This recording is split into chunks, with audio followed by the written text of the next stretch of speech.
कुछ दिनों पहले मेरी मुलाकात मेरे मित्र और केनिया के पूर्व प्रधानमंत्री राइला ओडिंगा जी से हुई थी। ये मुलाकात दिलचस्प तो थी ही, लेकिन बहुत भावुक थी। हम बहुत अच्छे मित्र रहे तो खुल करके काफी बातें भी कर लेते हैं। जब हम दोनों बातें कर रहे थे तो ओडिंगा जी ने अपनी बिटिया के बारे में बताया। उनकी बेटी रोजमेरी को ब्रेन ट्यूमर हो गया था और इस वजह से उन्हें अपनी बिटिया की सर्जरी करानी पड़ी थी। लेकिन उसका एक दुष्परिणाम यह हुआ कि रोजमेरी की आंखों की रोशनी करीब करीब चली गई, दिखाई देना ही बंद हो गया। अब आप कल्पना कर सकते हैं उस बेटी का क्या हाल हुआ होगा, और एक पिता की स्थिति का भी हम अंदाज लगा सकते हैं, उनकी भावनाओं को समझ सकते हैं।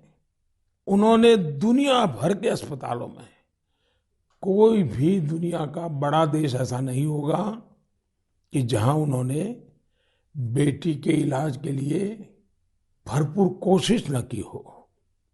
दुनिया के बड़े बड़े देश छान मारे, लेकिन कोई सफलता नहीं मिली और एक प्रकार से सारी आशाएं छोड़ दी।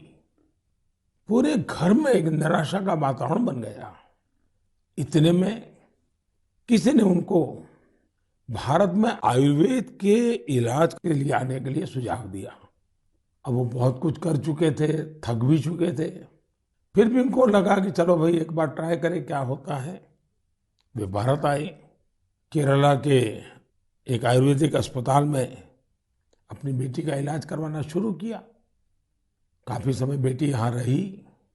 आयुर्वेद के इस इलाज का असर ये हुआ कि रोजमेरी की आंखों की रोशनी काफी हद तक वापस लौट आई।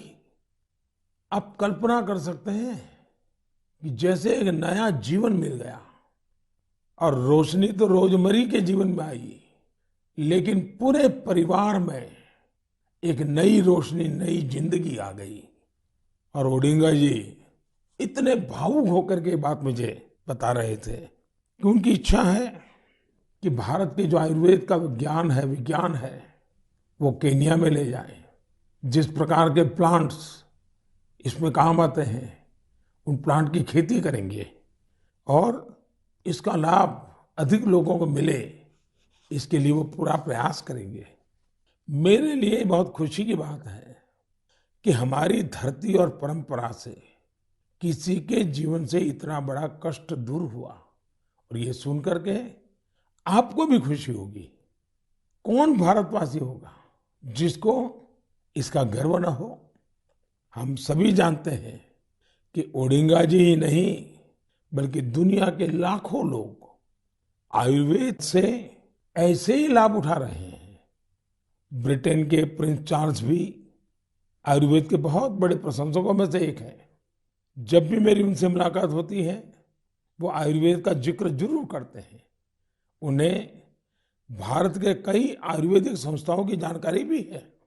साथियों, पिछले 7 वर्षों में देश में आयुर्वेद के प्रचार प्रसार पर बहुत ध्यान दिया गया है। आयुष मंत्रालय के गठन से चिकित्सा और स्वास्थ्य से जुड़े हमारे पारंपरिक तरीकों को लोकप्रिय बनाने के संकल्प को और मजबूती मिली है। मुझे इस बात की बहुत खुशी है कि पिछले कुछ समय में आयुर्वेद के क्षेत्र में भी कई नए स्टार्टअप सामने आए हैं। इसी महीने की शुरुआत में आयुष स्टार्टअप चैलेंज शुरू हुआ था।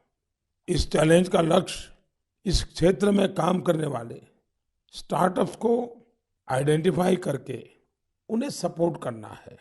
इस क्षेत्र में काम कर रहे युवाओं से मेरा आग्रह है कि वे इस चैलेंज में जरूर हिस्सा लें।